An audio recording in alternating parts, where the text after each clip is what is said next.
Hey everybody, welcome back to my channel, The Christian Mechanic. I got another ratchet for you today. This one is a half-inch drive. This is a ratchet that's made by Crescent. It's chrome vanadium, and the part number on this is CRW12. And this ratchet is 10 inches long. It's a half-inch drive ratchet. You got your quick release here. Right there, and you got your button on the front. You got your backing plate here. We're going to be taking this thing apart. I'm going to be getting inside and looking at the inside here, but we're going to take a look at the handle here. Handle, it's just like your basic Taiwanese ratchet, just like your Pittsburgh Harbor Freight ones, the non-comfort grip ones here. It's your standard grip here. It looks, like I said, it looks a lot like it. The chrome is decent on it. And then you got your stamping right here, or your engraving, whatever you want to call it here, and you got the name Crescent with the symbol here, and then you got your CRV for your chrome vanadium, and then you got your part number stamped in there. Now if you take a look here at the reverse switch, it's just a real thin piece of steel with a button on it here. It's kind of recessed down in there, so it's kind of good for that anyway. As far as that goes, as you can see here, you got your two holes here, so you know that these are two separate pawls in there, just like your old style proto ratchets. But like I said, we're going to open this up. We'll take a quick look on the inside, add some lube to it, and put it back together. It's T-Torx or T15 Torx to take the head apart of it. So we'll just we'll take a quick look on the inside of it. And you look at these screws here, there is no, I don't see any visible Loctite on them. Other than that, they're pretty long. Like I said, these don't screw into the body of the ratchet. They screw into the front plate, just kind of like the snap-on. There you go. Woo. Just like the snap-on ratchets, or some of the other ratchets do. And here's the plate. Can't really tell right as of yet. It doesn't look like there's any like heavy grease or anything inside of it. But here's the ratchet itself.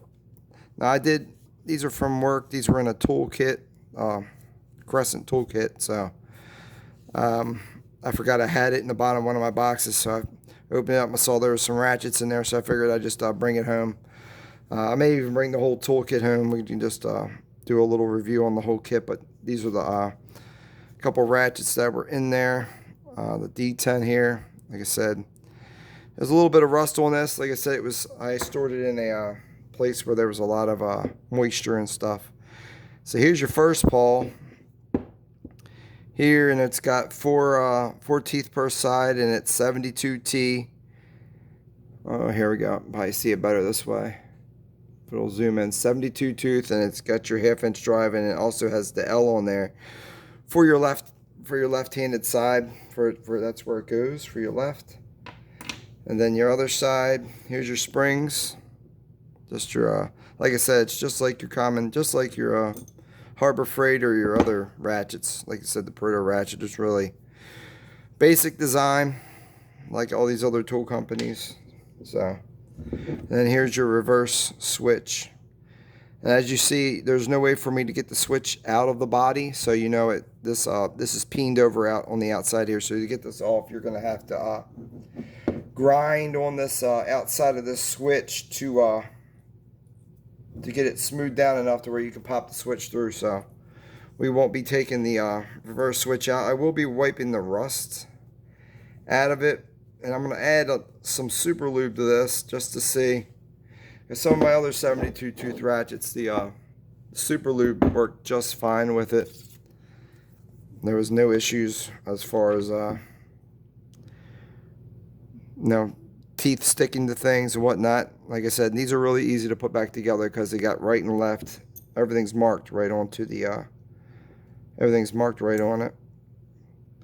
So we'll put I might put the anvil back in first, and then so it might be a little bit easier. Let me just lube up our anvil real quick with the super lube, and then we'll put the other pieces in. It might be easier that way to help hold tension on the springs so they don't fly out on us. So we're just going to add just some real quick lubrication on the outside of this, just like that. And then the button actually hangs out of the back. Again, this is not a sealed, completely sealed ratchet. There's no, as far as that, there's no O-rings or nothing like that. But that's okay. There's one. There's your left, and then we're gonna put that down like that. Now I'm gonna see if we can squeeze these springs in down behind it, like that. Push them down in there. And when you're putting these springs in, you're gonna want to make sure that you have the big part of the switch or of the spring to the back of the body of the ratchet, and the small piece facing the pawl that's inside the ratchet. Just make it a little bit easier, just like that. Just shove it down in there.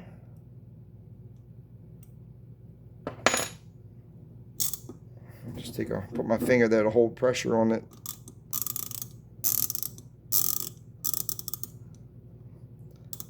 And when it's locked in, you got those teeth. That's right. It drives down and drives it down into the body of it. So anyway, and when that switch, see how that switch pushes it off the other side of it.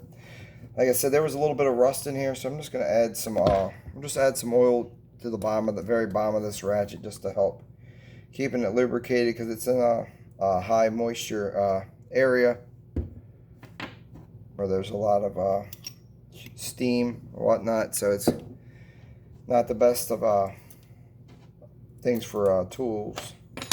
So it's good to keep your tools lubricated so they don't get rusty on you. Let's try this one first. It's the only thing, when you take these apart, they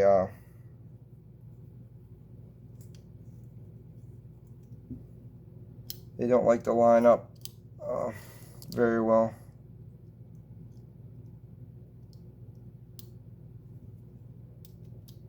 So you gotta kind of like, there you go, kind of like match the hole up to it when it goes through the body like that. There's no guides or anything that got it to the front hole. I know some of these ratchets, they have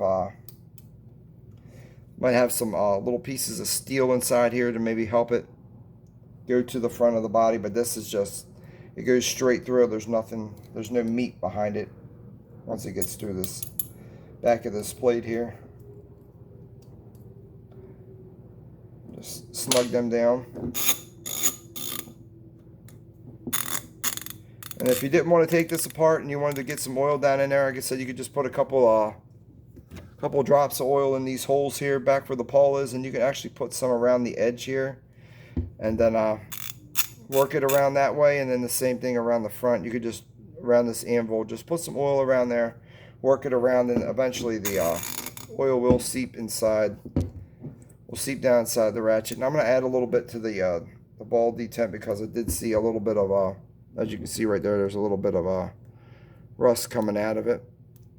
So we're just going to get some lubrication up inside that ball detent a little bit.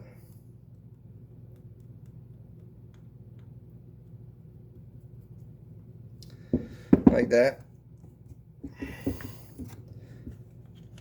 So there's that. Wipe it off.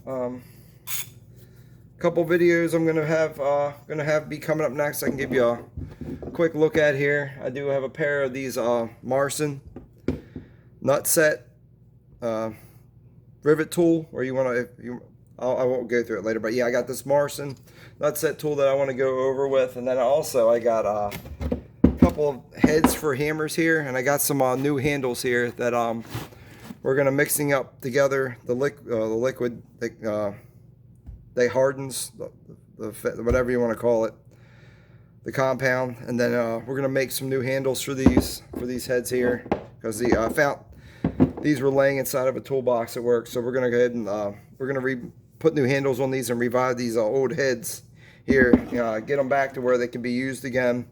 But anyway, I hope you liked my video for this half-inch drive ratchet. You can like, subscribe, ask a question. It's all good. I just want to thank everybody. Hope everybody's having a blessed day. Just be safe out there. God bless. Thank you.